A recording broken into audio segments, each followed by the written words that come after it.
चलिए सभी लोगों को गुड इवनिंग। हम लोग शुरुआत करेंगे आज के सेशन का। आप सभी लोग लाइव आ जाइए पहले और फिर हम लोग शुरुआत करते हैं अपने सेशन को। आप सभी लोग मेरे भाई सेशन को लाइक भी कीजिए, सेशन को शेयर भी कीजिए और चलिए हम लोग शुरुआत करते हैं आज के सेशन का। तो सबसे पहला चीज हम लोगों को ध्यान रखना है कि ये जो हमारा क्वेश्चंस है, इस क्वेश्चंस की अगर हम बात करते हैं तो हम लोगों को मेरे भाई यहाँ पर ध्यान रखना है कि अचार एवं मुरब्बा की बात कर रहा है। दो चीज यहाँ पर लिया गया है, एक तो अचार की बात करता है। एक बात बताओ, अचार टेस्टी क्यों लगता है? क्योंकि अचार में क्या डाला जाता है? क्योंकि अचार में यहाँ पर मेरे भाई आपको बताना है कि अचार का टेस्ट बढ़ाने के लिए उसमें हम लोग क्या डालते हैं। एक तो अचार की बात हो गई और दूसरा किसकी बात हो रही है? दूसरा हमारा यहाँ पर मुरब्बा की बात हो रही है। तो मेरे भाई अचार और मुरब्बा दो चीज है ना। एक बात आप ध्यान रखना मेरे भाई, अचार में आप क्या डालते हैं? तो नमक ज्यादा डालते हैं। इसमें नमक की मात्रा क्या होती है? तो नमक की जो मात्रा होती है इसमें ज्यादा होती है। अचार में नमक की मात्रा क्या होती कहेंगे? ज्यादा होती है। और अगर हम मुरब्बा की अगर बात करते हैं, इसमें शर्करा की मात्रा ज्यादा होती है। इसमें शर्करा की जो मात्रा होती है, इसमें शर्करा की मात्रा क्या होगी? इसमें शर्करा की मात्रा ज्यादा होती है। दोनों मेरे भाई समझना, तो नमक और शर्करा की मात्रा ज्यादा होती है अचार और मुरब्बा जब हम लोग बनाते हैं।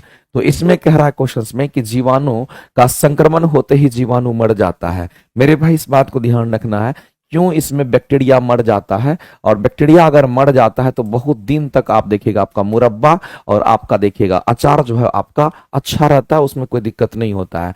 क्यों ऐसा होता है मेरे भाई? तो हम लोग सीधा कहेंगे कि उसका प्लाज्मोलाइज्ड हो जाता है। प्लाज्मोलाइज्ड का मतलब होता है कि मेरे भाई आप सीधा समझेंगे, प्लाज्मोलाइज्ड का मतलब होता है कि जो जीव द्रव हमारा होता है, जो प्रोटोप्लाज्म हमारा होता है, वो संकुचित हो जाता है। वो क्या होगा? तो संकुचित हो जाता है और उससे वो बाहर निकल जाता है। नमक की मात्रा ज्यादा और शर्करा की मात्रा ज्यादा होने के कारण ऐसा होता है, वो प्लाज्मोलाइज्ड हो जाता है, जीव द्रव में संकुचन हो जाता है, जिसके कारण कहते हैं कि हमारा यहाँ पर बैक्टीरिया की मौत हो जाती है, जीवाणु की मौत हो जाती है। ये इसके पीछे का मेरा ये मेन रीजन हमारा यही होता है। आगे चलते हैं, ओपन सर्कुलेटरी सिस्टम हमारा किस में होता है? तो मेरे भाई मैं आपको बताना चाहता हूं कि जो ओपन सर्कुलेटरी सिस्टम हमारा होता है ये किस में होता है? दो चीज में होता है, ध्यान रखेंगे। ओपन सर्कुलेटरी सिस्टम हमारा किस में होगा? तो ऑर्थोपोडा के संघ में होता है। ये किस में होगा? तो ध्यान रखना है कि ऑर्थ्रोपोडा संघ के जो जीव होते हैं, ऑर्थ्रोपोडा संघ के जीव, तथा आपको ध्यान रखना है मोलस्का की हम बात करते हैं। ऑर्थ्रोपोडा की बात कर रहे हैं और किसकी बात कर रहे हैं? तो मोलस्का संघ के जीव की हम बात करते हैं, इसी संघ के जीव की हम बात करते हैं। मेरे भाई ऑर्थ्रोपोडा और मोलस्का संघ के जो जीव होते हैं उसका ओपन सर्कुलेटरी सिस्टम होता है, खुला परिसंचरण तंत्र होता है, ओपन सर्कुलेटरी सिस्टम होता है। यानी कि इसमें कोई भी वेन और आर्टरी हमारा नीट एंड क्लीन नहीं होता, इस बात को ध्यान रखेंगे। तो वेन और आर्टरी, जैसे हमारे शरीर में क्या है कि नस जो होता है अशुद्ध रक्त का प्रवाह करता है और आर्टरी जो धमनी होता है वो शुद्ध रक्त का प्रवाह करता है। लेकिन जो मोलस्का है या फिर जो ऑर्थोपोडा है इसमें वो चीज नहीं होती, वो पूरा ओपन हमारा होता है। तो डायरेक्ट मेरे किडनी से डायरेक्ट दूसरे अंग में जाएगा, दूसरे अंग से दूसरे अंग में जाएगा, इस बात को ध्यान रखेंगे। तो ये ऑर्थोपोडा और मोलस्का, ऑर्थोपोडा जीव जंतु का सबसे बड़ा संघ, मोलस्का दूसरा सबसे बड़ा संघ होता है। ऑर्थोपोडा के अंदर सभी कीट आते हैं, मोलस्का के अंदर हमारा क्या आएगा? कहेंगे सीपी, शंख वगैरह, ऑक्टोपस वगैरह हमारा आता है, इस बात को ध्यान रखेंगे। तो मेरे भाई अगर हम यहां पर बात करते हैं जो ऑर्थोपोडा हमारा है, हम कहेंगे उसमें कीट आता है। तो कॉकरोच जो हमारा होता है ये कीट है। कॉकरोच हमारा क्या कहेंगे? ऑर्थोपोडा संघ का ये हमारा जीव होता है, क्योंकि ये कीट की श्रेणी में आता है। कॉकरोच की बात करेंगे तो ये क्या होगा? कहेंगे कॉकरोच जो होता है ये कीट होता है। ये क्या है मेरे भाई? तो हम लोग कहेंगे ये हमारा कीट होता है। और ये किस संघ के अंतर्गत आता है? कहेंगे ये हमारा ऑर्थ्रोपोडा के अंतर्गत आता है, इस बात को ध्यान रखेंगे। ये ऑर्थ्रोपोडा संघ के जीव होता है। शेर तो नहीं होगा, तोता भी नहीं होगा, सब पक्षी में आता है। तो मेरे भाई हम कहेंगे ऑर्थोपोडा और मोलस्का में हमारा आता है। तो सभी कीट जो होते हैं ऑर्थोपोडा, और हम कहेंगे मोलस्का की बात करता है तो शंख, सीपी, और शंख हो गया, सीपी हो गया, ऑक्टोपस हो गया, ये सब हमारा इसमें आता है जिसको मोलस्का कहते हैं। अब मेरे भाई इस बात को ध्यान रखना, ओपन सर्कुलेटरी सिस्टम तो ऑर्थोपोडा और मोलस्का में होता है, लेकिन क्लोज्ड सर्कुलेटरी सिस्टम किस में होता है वो भी जान लीजिए। अगर हम क्लोज्ड सर्कुलेटरी सिस्टम की अगर हम बात करते हैं, हम किसकी बात कर रहे हैं? क्लोज्ड सर्कुलेटरी सिस्टम की अगर हम बात करते हैं, अगर क्लोज्ड सर्कुलेटरी सिस्टम की अगर हम बात करते हैं तो ये जो हमारा क्लोज सर्कुलेटरी सिस्टम होता है इसकी अगर हम बात करते हैं ये किस में होगा? तो आपको ध्यान रखना है, ये एनेलिडा की अगर हम बात करते हैं, किसकी बात करते हैं? एनिलिडा संघ के जो जीव होते हैं, और साथ ही साथ मेरे भाई जितने भी हमारे कॉर्डेटा संघ के जीव होते हैं, जितने भी क्या होंगे तो कहेंगे यहां पर हम कॉर्डेटा संघ के जो जीव होते हैं, ध्यान रखेंगे हम किसकी बात करते हैं, तो हम यहां पर कॉर्डेटा संघ के जो जीव होते हैं हम उसकी बात करते हैं। तो मेरे भाई कॉर्डेटा संघ के जीव, और कॉर्डेटा हम उसको कहते हैं मेरे भाई जिसमें रीढ़ की हड्डी होती है। जिसमें किसकी हड्डी होगी, तो जिसमें रीढ़ की हड्डी पाई जाती है, जिसमें रीढ़ की हड्डी होती है। रीढ़ की हड्डी किसमें होता है, तो आपको ध्यान रखना मेरे भाई कि पक्षी वर्ग की हम बात करते हैं, इसमें रीढ़ की हड्डी होती है। मछली वर्ग की बात करते हैं, इसमें रीढ़ की हड्डी होती है। इसी तरीके से अगर हम कहेंगे उभयचर जो होता है, इसमें भी रीढ़ की हड्डी होती है। अगर हम बात करते हैं किसका, तो हम कहेंगे यहां पर स्तनधारी की बात करते हैं, जिसमें हम लोग आते हैं। तो स्तनधारी जो हमारा हो गया, इसमें भी रीढ़ की हड्डी होती है। और कौन बच गया मेरे भाई, तो सरीसृप की हम बात करते हैं। ये जो सरीसृप हमारा होगा, ये भी हमारा क्या होगा, इसमें भी रीढ़ की हड्डी होती है। इसको कॉर्डेटा कहते हैं, इसमें रीढ़ की हड्डी होती है। और कॉर्डेटा को ही हम लोग कशेरुकी प्राणी कहते हैं। इसी को हम लोग क्या कहेंगे, तो इसी को हम लोग यहाँ पर कशेरुकी प्राणी कहते हैं। और कशेरुकी प्राणी हम उसको कहते हैं जिसमें रीढ़ की हड्डी होती है। मेरे भाई जिसमें भी रीढ़ की हड्डी होती है, जो भी कॉर्डेटा संघ के अंतर्गत आता है, या फिर जो एनिलिडा हमारा होता है जिसमें जोंक, केचुआ, नेरिस आता है। ध्यान रखेंगे अगर कोई एनिलिडा है तो इसमें क्या आएगा, तो कहेंगे इसमें हमारा जोंक होता है, इसमें हमारा केचुआ होता, कछुआ नहीं है ये केचुआ है, जोंक केचुआ। और हम नेरिस की बात करते हैं, तो जोंक केचुआ नेरिस जो एनिलिडा संघ में आता है मेरे भाई, इसमें क्लोज्ड सर्कुलेटरी सिस्टम होता है। इसमें आपको धमनी सिरा वगैरह मौजूद होता है, लेकिन इसमें धमनी सिरा वगैरह कहते हैं मेरे भाई, यहां पर पूरा तरीके से ओपन होता है, किसी से किसी में भी जाता है। लेकिन ये क्लोज सर्कुलेटरी सिस्टम, ये ओपन सर्कुलेटरी सिस्टम होता है। इस बात को आप ध्यान रखेंगे। तो आंसर करेंगे ऑप्शन नंबर ए जो होगा आपका करेक्ट हो जाएगा। मेरे भाई बेहतरीन क्वेश्चन था, आप इसको जरूर संभाल के रखिएगा। आगे चलते हैं, अगला क्वेश्चन हम लोग देखते हैं।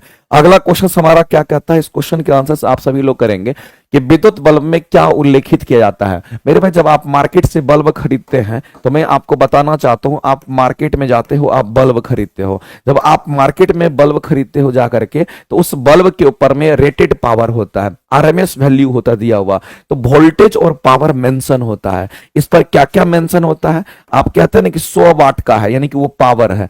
इसका मतलब है मेरे भाई इस पर वोल्टेज भी मेंशन होगा, और साथ ही साथ आपको ध्यान रखना है कि वोल्टेज और हमारा इस पर पावर मेंशन होता है। वोल्टेज और पावर क्या होगा, क्योंकि हमारा ये मेंशन होता है, इस बात को आप ध्यान रखेंगे। वोल्टेज और पावर मेंशन होता है, ये चीज आपको ध्यान रखना है। आप मार्केट से खरीदने के लिए अगर बल्ब जाते हैं, तो वैसी परिस्थिति में हम कहेंगे इस पर वोल्टेज और पावर मेंशन होता है, यानी कि शक्ति और वोल्टेज की बात करते हैं, ये दोनों चीज मेंशन होता है, यानी दोनों चीज हमारा मेंशन होता है। विद्युत धारा मेंशन नहीं होगा, धारा मेंशन नहीं होगा बल्ब के ऊपर, शक्ति और हमारा वोल्टेज मेंशन होता है। इस बात को आप ध्यान रखेंगे। आगे चलते हैं, और बल्ब वगैरह जो हमारा होता है, इसकी अगर हम बात करते हैं, तो बल्ब हमारा किस प्रिंसिपल पे काम करता है, विद्युत धारा के। मेरे भाई आप सीधा कहेंगे ये विद्युत धारा के, ये किस प्रिंसिपल पे काम करता है, विद्युत धारा के उष्मीय प्रभाव पर हमारा आधारित होता है। विद्युत धारा के उष्मीय प्रभाव की हम बात करते हैं। जैसे इस पर विद्युत धारा जाएगा तो बल्ब का फिलामेंट गर्म हो जाता है, और जब फिलामेंट गर्म होता है तो अपने आप चमकने लगता है, ब्राइटनेस आ जाता है, और आपको रोशनी प्राप्त होती है। तो विद्युत धारा के उष्मीय प्रभाव की हम बात करते हैं, इसी को जूल का नियम भी कहते हैं। ये कंसेप्ट जूल ने दिया था, याद रखिएगा। आगे चलते हैं, सोडियम क्लोराइड में क्या होता है। मेरे भाई सोडियम क्लोराइड का केमिकल फॉर्मूला क्या होता है, आपको ध्यान रखना है। अगर हम इस सोडियम क्लोराइड की अगर हम बात करते हैं, तो सोडियम क्लोराइड हमारा क्या होगा उसको हम समझते हैं। यहां पर सोडियम क्लोराइड को हम क्या कहेंगे, तो NaCl कहते हैं। ये हमारा क्या होता है मेरे भाई, हमारा खाने वाला जो लवण होता है, हम उसकी बात करते हैं। एक बात बताइए मेरे भाई, जब आप इसको देखेंगे तो एगो इसमें धातु है, दूसरा इसमें अधातु होता है। इसका मतलब है कि यहां पर ये धातु है, और दूसरा जो इसमें है ये क्या है, तो कहेंगे ये हमारा अधातु होता है। इसमें धातु और अधातु के बीच में क्या है, तो बॉन्डिंग है। एक तो धातु, दूसरा अधातु है, और धातु और धातु के बीच में अगर बॉन्डिंग होती है, तो ऐसे बंधन को हम कौन सा बंधन कहते हैं, इसको हम आयनिक बंधन कहते हैं।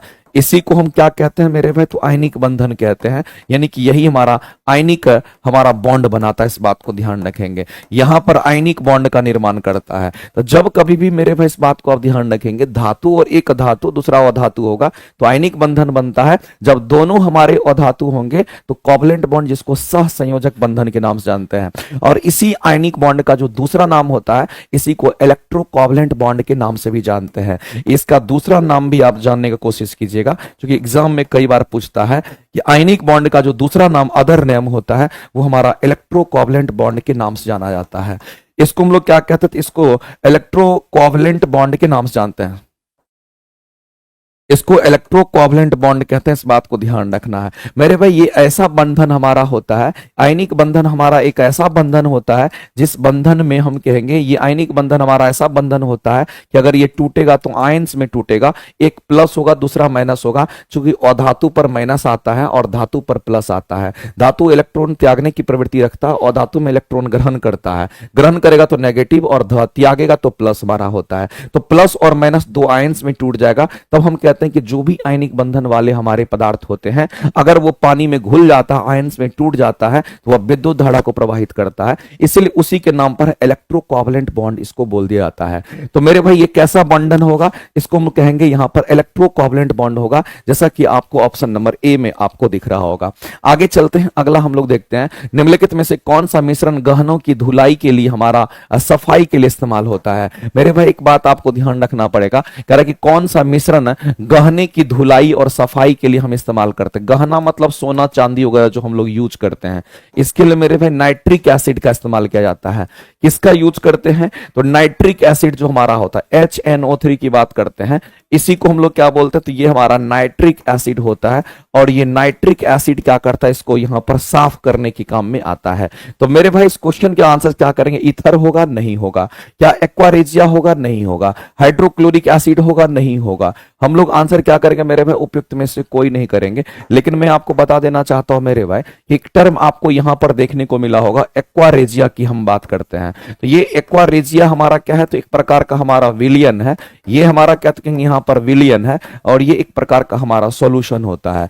इस सॉल्यूशन की अगर हम बात करते हैं तो एक्वारेजिया हमारा किसका सॉल्यूशन होता है, तो सबसे पहले आप जान लीजिए मेरे भाई, यहां पर आप सीधा कहेंगे सांद्र HCl के कितने भाग होते हैं, तो सांद्र HCl के 3 भाग होते हैं। इसमें सांद्र HCl के कितने भाग होंगे, 3 भाग होंगे प्लस। और मेरे भाई फिर दूसरा ध्यान रखना कि सांद्र नाइट्रिक एसिड जिसको आप HNO3 के नाम से आप जानते हैं, तो सांद्र HNO3 के यहां पर कितने होंगे, HNO3 के 1 भाग का ये मिश्रण होता है, इसी का मेरे भाई ये मिश्रण होता है। तो ये हमारा मिश्रण होगा, यहां पर 3 भाग, यहां पर 1 भाग होता है, इस बात को ध्यान रखेंगे।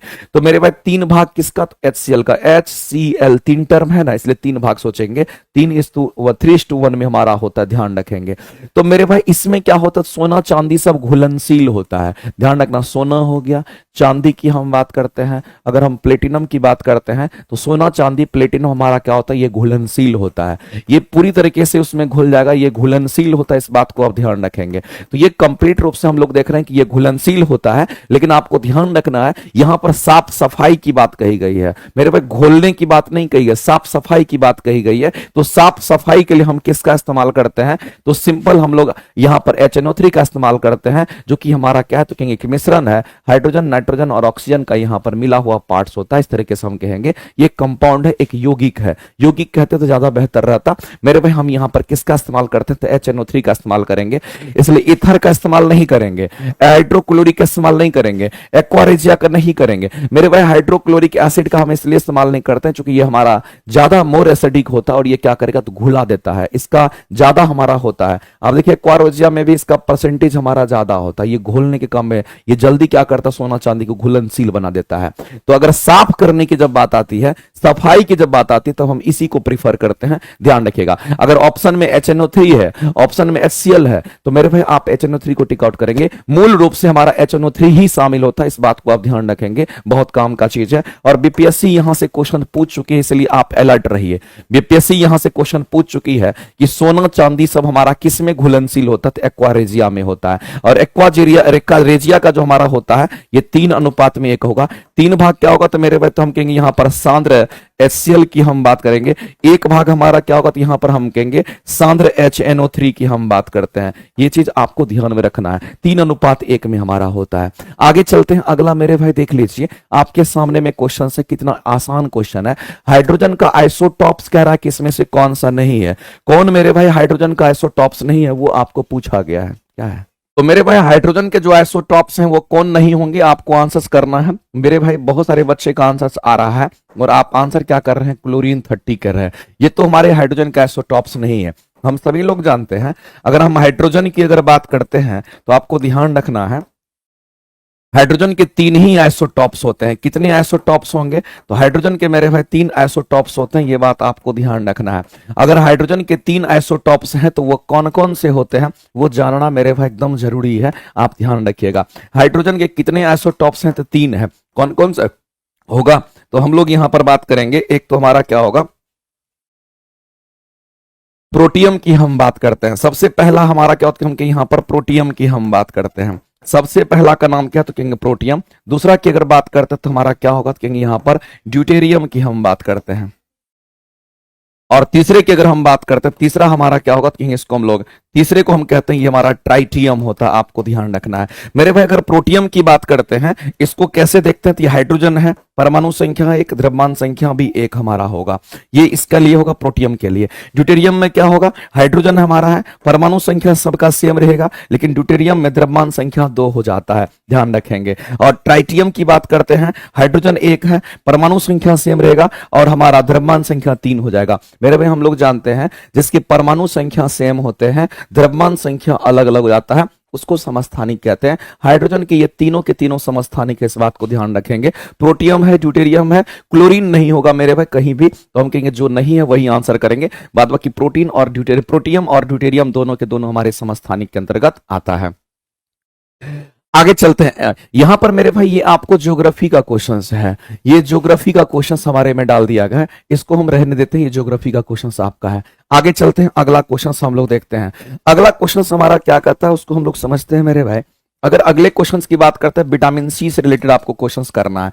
कहता है मेरे भाई कि विटामिन सी के विषय में सत्य कथन को चूज करिए। अगर हम विटामिन सी की बात करते हैं, एक बात बताना मेरे भाई कि जो विटामिन सी होता है इसके बारे में आप क्या समझते हैं? विटामिन सी का जो बायोलॉजिकल नाम होता है, इसके जो बायोलॉजिकल नाम होता है, एक एक बच्चा को पता होगा इसके बायोलॉजिकल नाम क्या होते हैं? तो विटामिन सी का बायोलॉजिकल नाम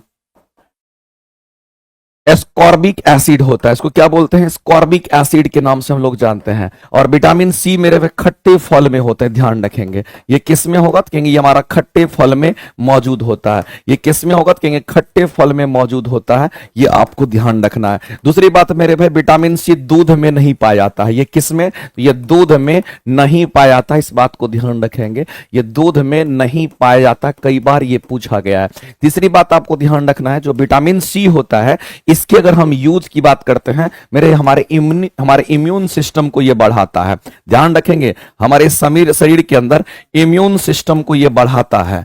इम्यून सिस्टम को क्या करता है? बढ़ाता है, यानी रोग प्रतिरोधी क्षमता को बढ़ाता है। इसका मतलब है मेरे भाई जल्दी आप बीमार नहीं पड़ेंगे अगर विटामिन सी आप ले रहे हैं, तो ये रोग प्रतिरोधी क्षमता को भी ये क्या करता है? रोग प्रतिरोधी क्षमता क्या करता है? तो कहेंगे यहां पर बढ़ाने का काम करता है।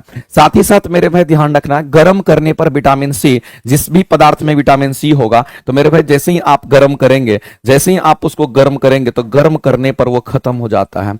गर्म करने पर लगभग कितना? तो 85 डिग्री सेल्सियस की बात करते हैं। गर्म करने पर विटामिन सी हम कहते हैं मेरे भाई विटामिन सी खत्म हो जाता है, ध्यान रखिएगा, ये खत्म हो जाता है। ये क्या होगा? कहेंगे यहां पर खत्म हो जाता है। सबसे अधिक विटामिन सी तो मेरे भाई किस में होगा? तो आप सबको पता होना चाहिए कि सबसे अधिक अगर विटामिन सी अगर होता है तो सबसे अधिक किस में? तो आंवला में होता है। किस में होगा? तो आपको ध्यान रखना, ये आंवला में होता है, सबसे अधिक विटामिन सी आंवला में होता है। मेरे भाई ये हमारे प्रतिरक्षा प्रणाली को मजबूत बनाता है, इम्यून सिस्टम को मजबूत बनाता है। अगर हम उसको गर्म करेंगे तो नष्ट हो जाता है, ये दूध में नहीं पाया जाता है। मानव शरीर के संक्रमण को रोकने के लिए वाला विटामिन है, यानी कहने का मतलब है मानव शरीर में इन्फेक्शन, यहां पर संक्रमण बोला है मेरे भाई, ये संक्रमण बोला है, ये इन्फेक्शन की बात करता है, ये इम्यून सिस्टम को बढ़ाता है, इस बात को ध्यान रखेंगे मेरे भाई। आप ध्यान रखना, ये हमारे इम्यून सिस्टम को बढ़ाता है, प्रतिरक्षा प्रणाली को मजबूत करता है, यानी इम्यून सिस्टम को हमारा क्या करता है? मजबूत करता है। ये इन्फेक्शन से नहीं बचाता है, इस बात को ध्यान रखना,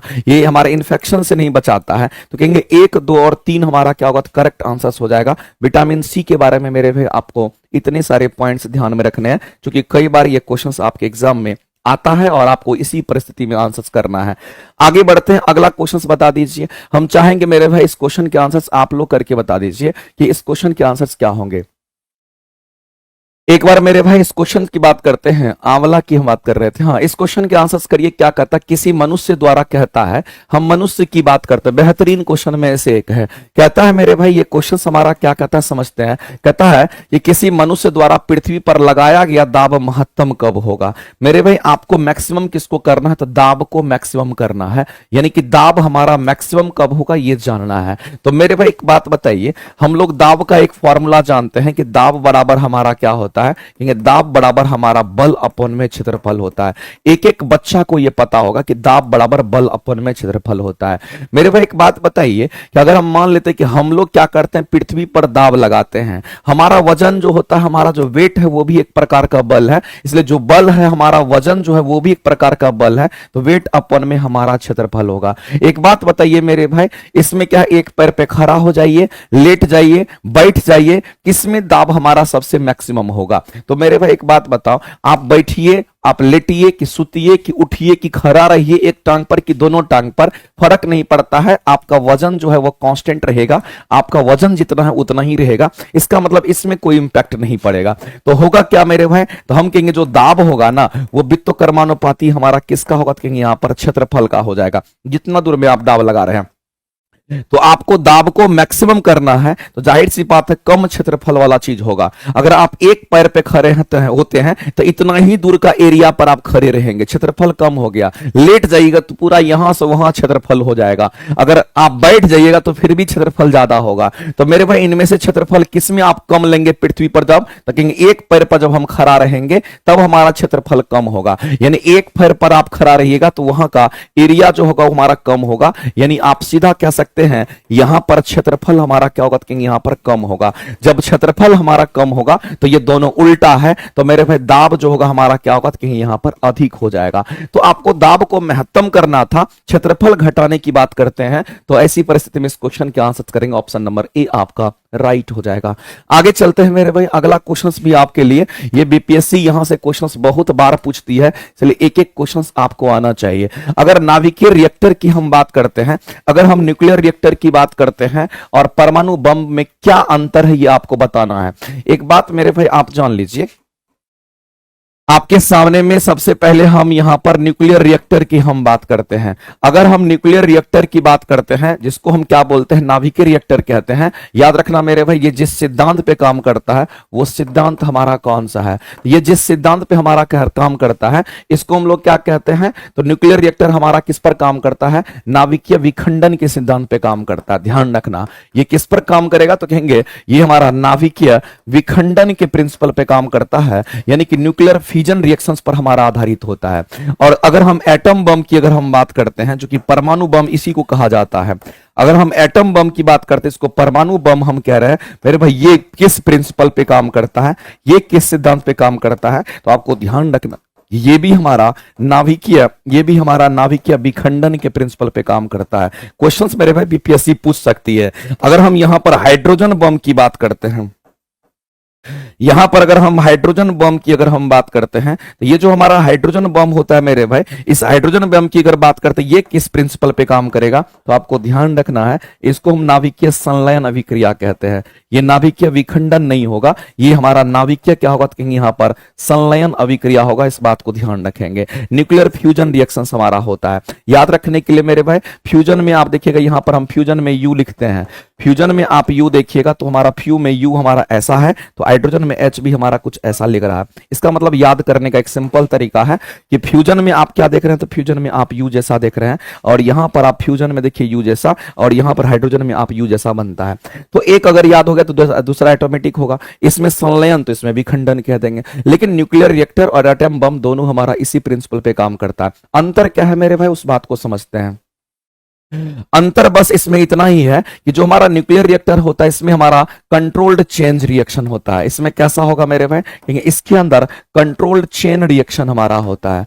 इसके अंदर हमारा कैसा होता है? कंट्रोल्ड चेन रिएक्शन हमारा होता है। जबकि एटम बम हमारा कैसा होता है मेरे भाई? तो आपको ध्यान रखना है, ये अनकंट्रोल्ड चेन रिएक्शन होता है। इसमें कंट्रोल नहीं होगा, इसको अनकंट्रोल कहते हैं। ये हमारा अनकंट्रोल्ड चेन रिएक्शन हम कहते हैं। मेरे भाई इस बात को ध्यान रखना, दोनों में मेजर डिफरेंस हमारा इसी चीज का होता है। और ये हाइड्रोजन बम भी हमारा अनकंट्रोल्ड रिएक्शंस होता है। ये भी कैसा होगा तो कहेंगे अनकंट्रोल्ड, हम लोग चेन रिएक्शन की हम बात करते हैं। तो ये कंट्रोल्ड होता है। न्यूक्लियर रिएक्टर हमारे कंट्रोल में चलता है, हम लोग उसके अंदर एनर्जी डेवलप करते हैं। यूरेनियम हमारा क्या होता है, एज ए फ्यूल के रूप में इसमें इस्तेमाल करते हैं। मेरे भाई एक बात बता दीजिए, इस क्वेश्चन का अगर आंसर करना होगा तो अंतर आपसे पूछा गया है नाभिक रिएक्टर और परमाणु बम में। कहता है कि नाभिक रिएक्टर में कोई श्रृंखला अभिक्रिया नहीं होता है, हम कहते हैं कि इसमें श्रृंखला अभिक्रिया होता है। चेन रिएक्शन को श्रृंखला अभिक्रिया कहते हैं, जो कि कंट्रोल्ड होता है। यहां कहता है कि कोई नहीं होता, बिल्कुल गलत है। नाभिक रिएक्टर में श्रृंखला अभिक्रिया नियंत्रित होती है, बिल्कुल सही बात है। न्यूक्लियर रिएक्टर में हमारा कंट्रोल्ड चेन रिएक्शन होता है, यानी कि आप सीधा कह सकते हैं यहां पर श्रृंखला अभिक्रिया हमारा नियंत्रित होती है, कंट्रोल्ड चेन रिएक्शन होता है, कंट्रोल चेन रिएक्शन होता है। ये स्टेटमेंट हमारा क्या तो कहेंगे गलत, सही है।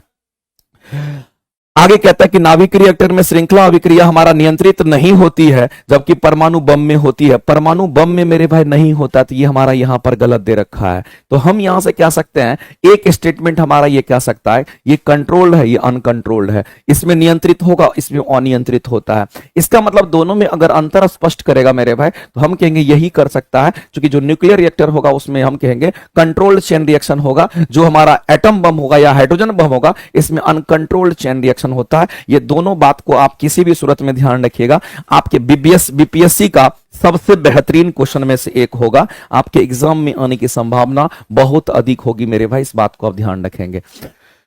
आगे चलते हैं, अगला क्वेश्चन हम लोग देखते हैं। मायोपिया से रिलेटेड हमारा दे रखा है। मेरे भाई एक बात बताइए, अगर किसी को मायोपिया होता है, जिसको निकट दृष्टि दोष को कहते हैं, उसको ठीक करने की बात आती है। एक बात बताइए, अगर किसी को मायोपिया अगर होता है तो मायोपिया को हम लोग क्या कहते हैं, तो ये हमारा निकट दृष्टि दोष होता है।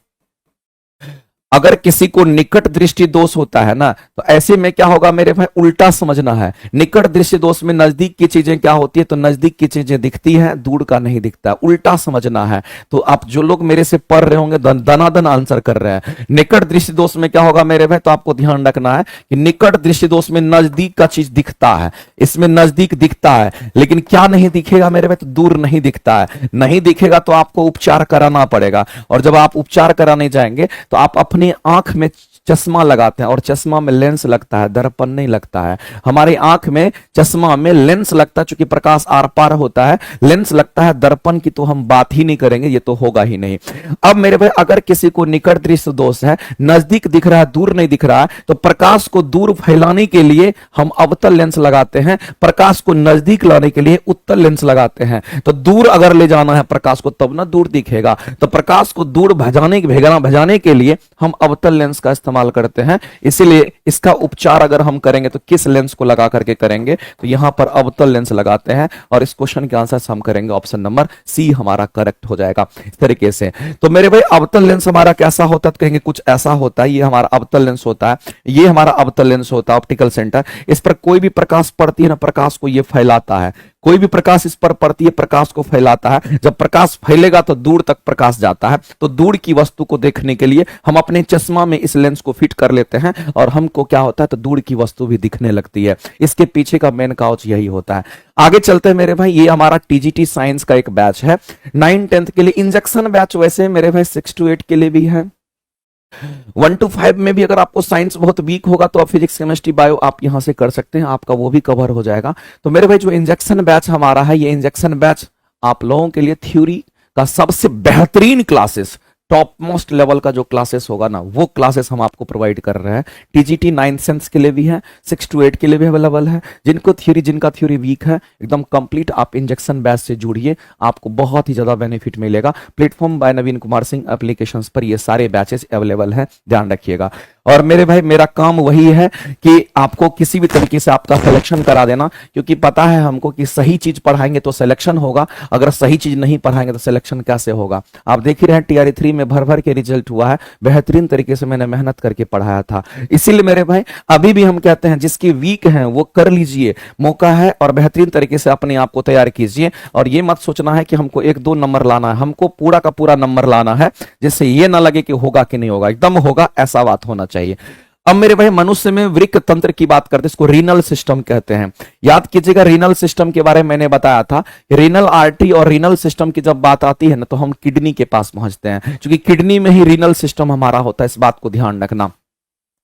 तो मेरे भाई अगर हम किडनी की बात करते हैं तो ये जो हमारा किडनी होता है ना, अगर हम किडनी की अगर बात करते हैं, इसी में हमारा क्या होता है, इसी में हमारा रीनल सिस्टम होता है, इस बात को ध्यान रखेंगे, इसी में हमारा रीनल सिस्टम होता है। अब मेरे भाई इस बात को ध्यान रखना, किडनी की जो इकाई होती है, किडनी की जो इकाई होती है उसी को हम लोग क्या कहते हैं, नेफ्रॉन कहते हैं। किडनी की इकाई को क्या कहते हैं, तो नेफ्रॉन कहते हैं। ये बात आपको किसी भी सूरत में ध्यान रखना है। किडनी की इकाई को क्या कहते हैं, नेफ्रॉन कहते हैं। और नेफ्रॉन का अगर आप स्ट्रक्चर देखना चाहते हैं तो नेफ्रॉन का स्ट्रक्चर मेरे भाई कुछ इस तरीके का, ये नेफ्रॉन का स्ट्रक्चर होता है। ये नेफ्रॉन का हमारा कुछ इस तरीके का हमारा क्या होता है, यहाँ पर स्ट्रक्चर होता है मेरे भाई। इसमें आप देखेंगे तो ये हमारा यहाँ पर डेंड्राइट्स वगैरह, सॉरी ये हमारा नेफ्रॉन का स्ट्रक्चर हमारा होता है। ऐसे करके देखिएगा।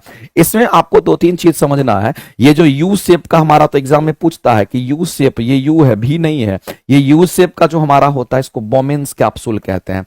इसको हम लोग क्या कहते हैं मेरे भाई, तो ये हमारा यहां पर, इसको हम लोग बोमेन्स कैप्सूल के नाम से जानते हैं, ध्यान रखिएगा। और इसी पर ऊपर में जालीनुमा संरचना होता है जिसको हम ग्लोमेरुल्स कहते हैं। ये क्या होता है मेरे भाई, तो ये ग्लोमेरुल्स होता है। ये जालीनुमा संरचना जो आप देखते हैं, ये आपको लिख भी देते हैं, चलो ध्यान रखना है। ये जो जालीनुमा संरचना का आप देखते हैं, इस जालीनुमा संरचना को हम ग्लोमेरुल्स कहते हैं, ध्यान रखेंगे। तो जालीनुमा संरचना को हम क्या कहते हैं, इसी को हम लोग यहाँ पर ग्लोमेरुल रूलर्स कहते हैं, ध्यान रखेंगे। ये हमारा ग्लोमेरुल्स होता है, ध्यान रखेंगे। यहीं पर ब्लड का फिल्ट्रेशन होता है, यहीं पर यूरिन का फिल्ट्रेशन होगा मेरे भाई। ब्लड फिल्टर होगा तब तो यूरिन फिल्टर होगा।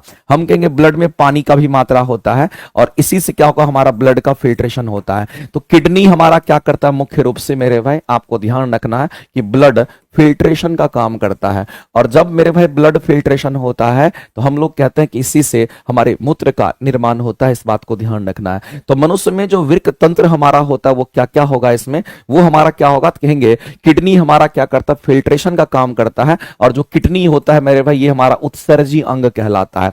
इसको हम लोग कौन सा अंग कहते हैं, तो इसको हम लोग यहाँ पर उत्सर्जी अंग कहते हैं, ध्यान रखना। क्योंकि ये क्या करता है, अपशिष्ट पदार्थ को क्या करता है मेरे भाई, बाहर करता है। ये किसको बाहर करता है, तो ये अपशिष्ट पदार्थ को क्या करता है, तो अपशिष्ट पदार्थ को मेरे भाई ये बाहर करता है। इसीलिए इसको हम कहते हैं कि जो भी अपशिष्ट पदार्थ को बाहर करेगा वो उत्सर्जी अंग होगा। तो किडनी हमारा एक रूप से हम लोग अगर देखते हैं तो किडनी हमारा यहां पर क्या है, क्योंकि किडनी हमारा यहां पर अपशिष्ट पदार्थ को बाहर करने वाला एक उत्सर्जी अंग होता है। इसका मतलब है मेरे भाई, दिख रहा है क्या, ये पोषण के लिए होगा, क्या ये श्वसन के लिए होगा, नहीं, ये किसके लिए होगा, तो उत्सर्जन के लिए हमारा होता है। तो मेरे भाई किडनी दिख गया, मतलब ये एक प्रकार का उत्सर्जी तंत्र होता है।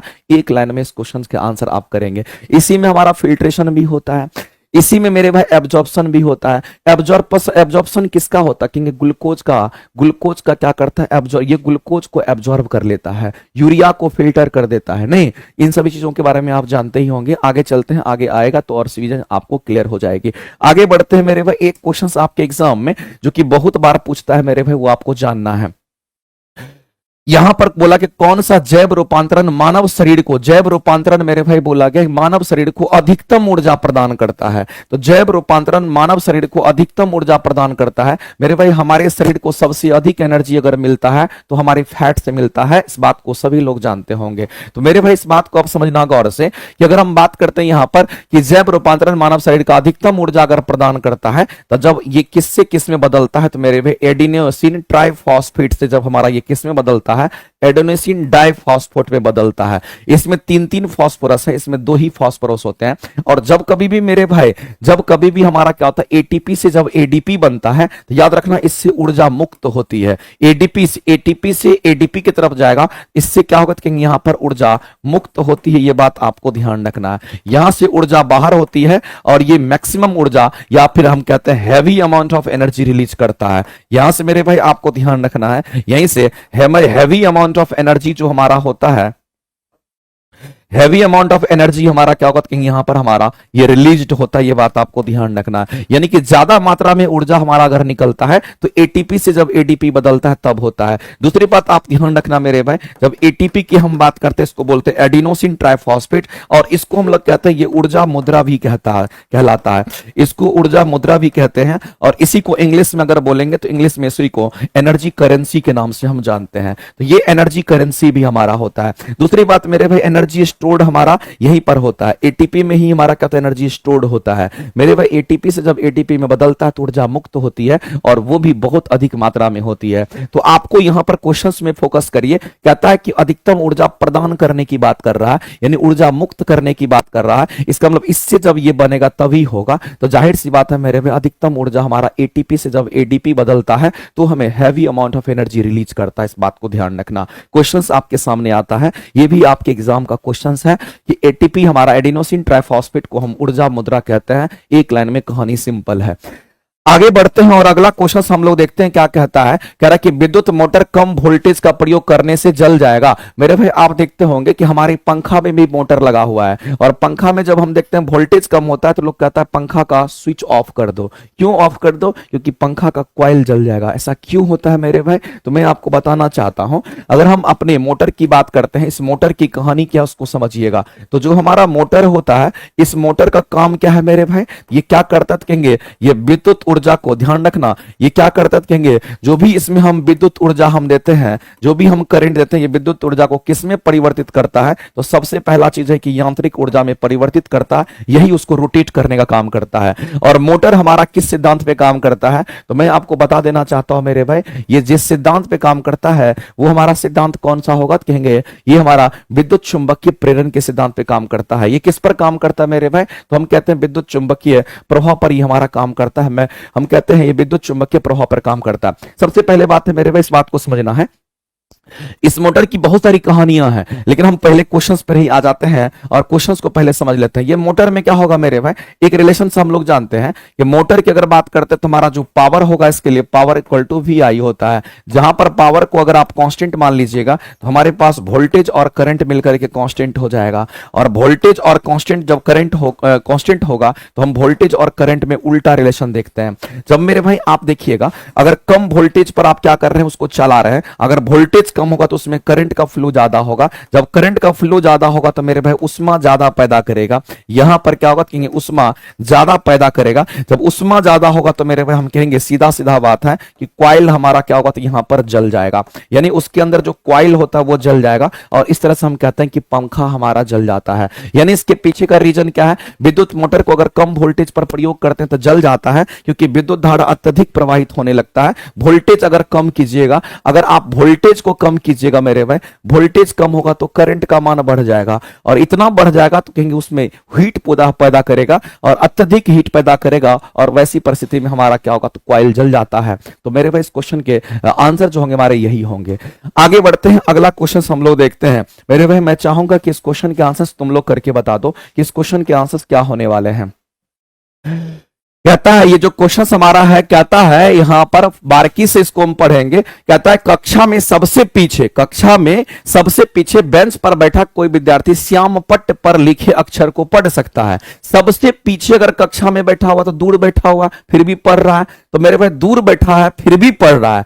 आगे कहता है परंतु लिखा हुआ है। परंतु मेरे भाई उसके बाद कहता है, जब परंतु की बात करते हैं, परंतु पाठ्य पुस्तक जो आपके आगे में पुस्तक होता है लिखे अक्षर को नहीं पढ़ पाता। एक बात बताओ, कैसा डिजीज होगा, इसकी आंखों में कैसी बीमारी होगी? तो आप कहेंगे सर इसकी आंखों में जो बीमारी होगी, इसको दूर का चीज दिखता है, नजदीक नहीं दिखता है। दूर दिखता है, दूर से दिखता है, नजदीक नहीं दिखता है, इसका मतलब दूर दृष्टि दोष होगा। मेरे भाई उस लड़के को कैसे बीमारी होगी? कहेंगे उस लड़के को, उस विद्यार्थी को जो बीमारी होगा वो कैसा होगा? कहेंगे उस विद्यार्थी को जो मेरे भाई विद्यार्थी को बीमारी अगर होगा तो कौन सा होगा? कहेंगे उसको यहां पर दूर दृष्टि दोष होगा। उसको कैसा होगा? कहेंगे यहां पर दूर दृष्टि दोष होता है। और दूर दृष्टि दोष में क्या होता है मेरे भाई? तो कहेंगे दूर की वस्तु दिखती है, नजदीक का नहीं दिखता। इस बात को ध्यान, दूर दिखेगा लेकिन इसको नजदीक नहीं दिखता है, नजदीक नहीं दिखता। तो वही कहानी है। अब कहता है मेरे भाई ऐसा लिखा हुआ है, तो निम्नलिखित में से बताइए कौन सा स्टेटमेंट हमारा सही है, वो पढ़ना है और बताना है।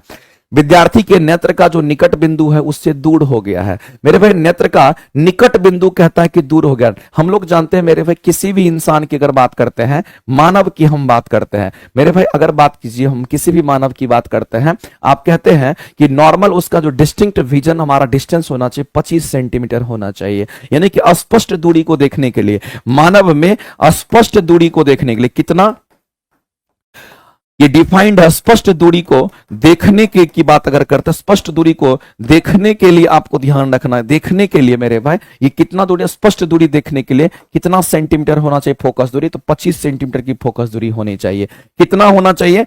स्पष्ट दूरी देखने के लिए 25 सेंटीमीटर होना चाहिए। अब क्या हो रहा है, इसको दूरदृष्टि दोष हो गया, दूर दिखता है नजदीक नहीं दिखता है। इसका मतलब है मेरे भाई नजदीक उसका नहीं है, उस दूर भाग गया है, वो घसक गया है। यानी कि विद्यार्थी के नेत्र का जो निकट बिंदु हमारा होगा, जो हमारा यहां पर निकट बिंदु हमारा होगा, जो नियर पॉइंट होगा, उससे क्या होगा, तो दूर हो गया है, इसलिए नजदीक नहीं दिख पा रहा है। वो दूर हो गया, उससे दूर हो गया, निकट बिंदु उससे दूर हो गया, इसलिए उसको नहीं दिख पा रहा। यही इसके पीछे का मेन रीजन होगा। और सब फर्जी इंफॉर्मेशन है, काट दीजिए।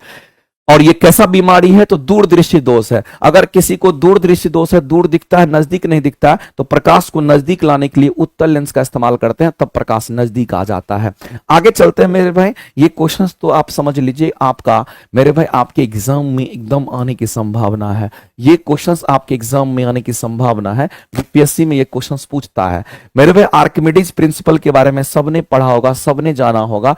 आर्किमिडीज का सिद्धांत से ही पता चला था कि जब किसी द्रव या गैस में, जब किसी द्रव या गैस में किसी ठोस पदार्थ को जब डुबाते हैं, तो उसके भार में आभासी कमी फील होती है, उसी को हम कहते हैं। वो आभासी कमी क्यों फील हो रही है? क्योंकि वो उत्प्लावन बल के कारण। ये कंसेप्ट किसने बताया था? आर्किमिडीज ने बताया था। तो मेरे भाई मैं आपको बताना चाहता हूं कि जहाज है और पनडुब्बी जहाज है। पनडुब्बी जहाज हमारा किधर होगा? तो पानी के अंदर होगा। पनडुब्बी जहाज किधर होगा? तो पानी के अंदर होगा। जहाज मेरे भाई हवा में तैर रहा होगा, तो हवा भी तो बुयांसी फोर्स ऊपर की ओर लगाता है। मेरे भाई हम सभी लोग जानते हैं कि द्रव और गैस द्वारा जो ऊपर की ओर फोर्स लगाया जाता है, उसको बुयांसी फोर्स कहते हैं, उसको उत्प्लावन बल कहते हैं। तो जहाज अगर हवा में तैर रहा है, तो उस जहाज पर भी नीचे से ऊपर में हमारा हवा फोर्स लगाती है, जिसको हम कहते हैं बुयांसी फोर्स, हम कहते हैं उत्प्लावन बल, जो कि आर्किमिडीज ने बताया था। तो मेरे पनडुब्बी जहाज में भी बुयांसी फोर्स लगेगा, साथ ही साथ जहाज में भी लगेगा। अब कहते हैं इसकी डिजाइनिंग करते हैं, तो जहाज और पनडुब्बी की डिजाइनिंग जो की जाती है आर्किमिडीज के सिद्धांत पर की जाती है, ताकि हमारा यहां पर उत्प्लावन बल प्रॉपर वहां पे काम करेगा, नीचे का सरफेस को चौड़ा कर दिया जाता है। तो ये स्टेटमेंट इसके लिए हमारा है।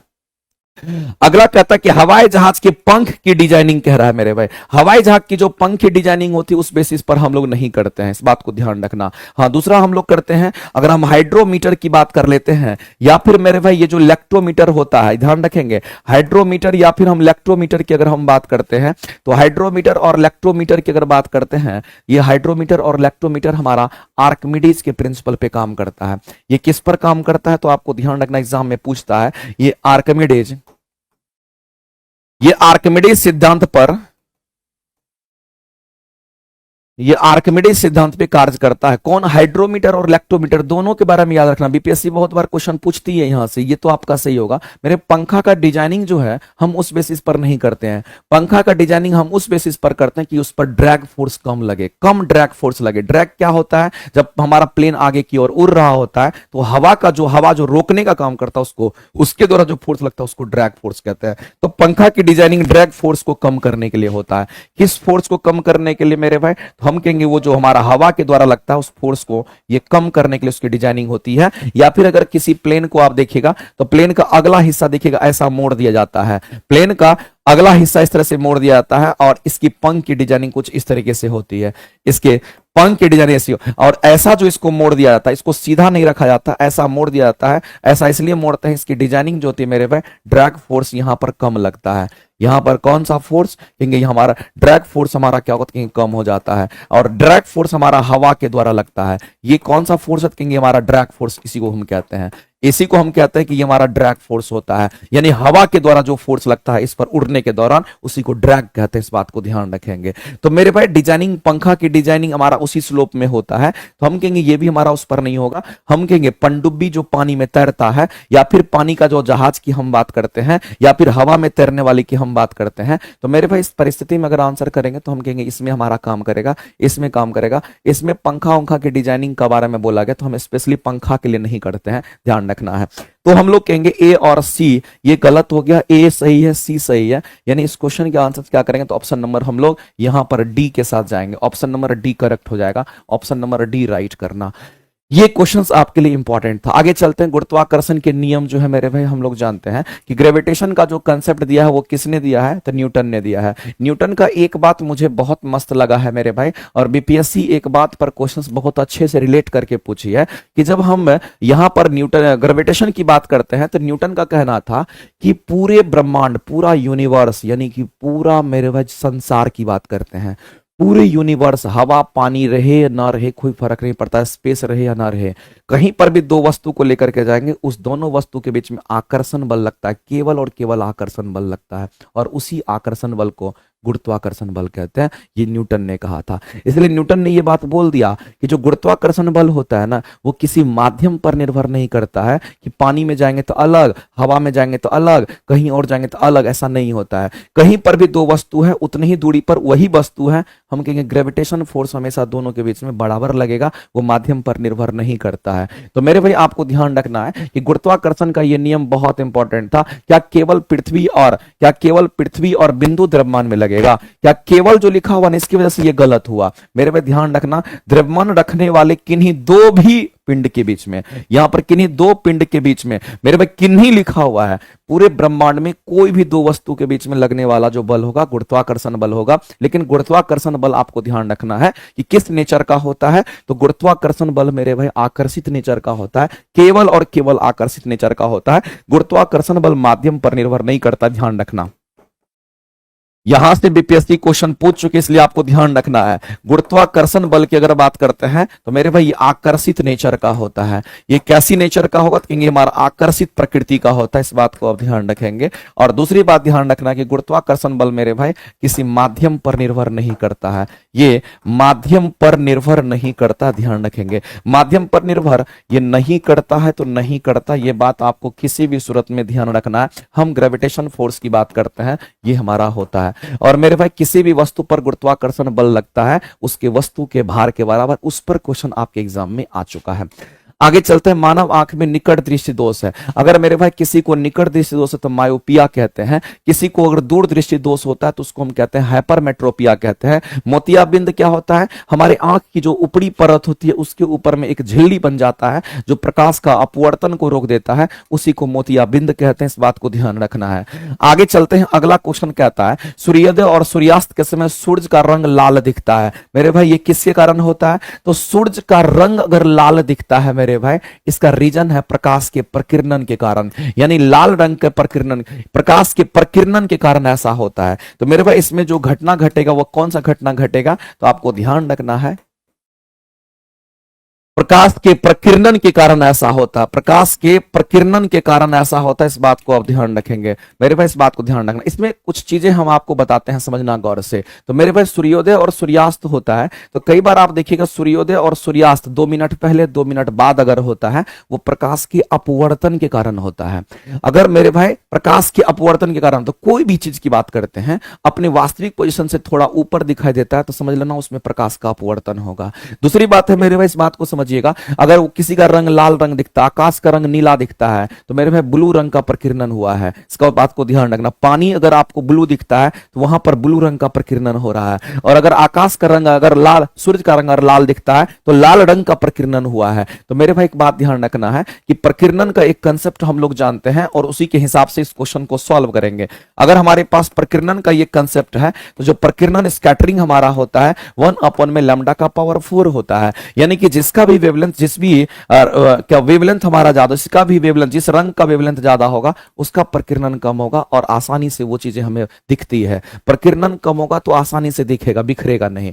तो बड़ी तरंगदैर्घ्य का प्रकाश, बड़ी तरंगदैर्घ्य प्रकाश का प्रकीर्णन क्या होगा, जिसकी मेरे भाई तरंगदैर्घ्य बड़ी होगी उसका प्रकीर्णन कम होगा। इसका मतलब मेरे भाई हमारा जो लाल रंग होता है, हम लोग ये बात जानते हैं, जो स्पेक्ट्रम हमारा होता है VIB GYOR, जो रंगों का समूह होता है इसको हम स्पेक्ट्रम कहते हैं। अगर हम इस स्पेक्ट्रम पर पहुंचते हैं तो इसमें आपको ध्यान रखना है कि ये जो हमारा लाल रंग हमारा होता है इसका वेवलेंथ मेरे भाई मैक्स होता है, अधिकतम होता है, और जो वायलेट होता है इसका वेवलेंथ हमारा मिनिमम होता है। यहां मैक्स यहां मिनिमम होगा। तो मेरे भाई लाल रंग की बात कर रहा है तो लाल रंग का वेवलेंथ मैक्सिमम होगा, ये मैक्सिमम होगा तो ये मिनिमम होगा। जब मिनिमम होता तो मेरे भाई हम सीधा हमारी आंखों पर पड़ती वो चीजें हमें लाल दिखाई देती है। तो बड़ी तरंगदैर्घ्य वाली जो होती है उसके प्रकाश का कम प्रकीर्णन होगा और छोटी तरंगदैर्घ्य वाली प्रकाश प्रकाश का अपवर्तन, ये सब तो गलत लिखा हुआ है मेरे भाई। आंसर करेंगे ऑप्शन नंबर ए ही हमारा करेक्ट हो जाएगा। आगे चलते हैं।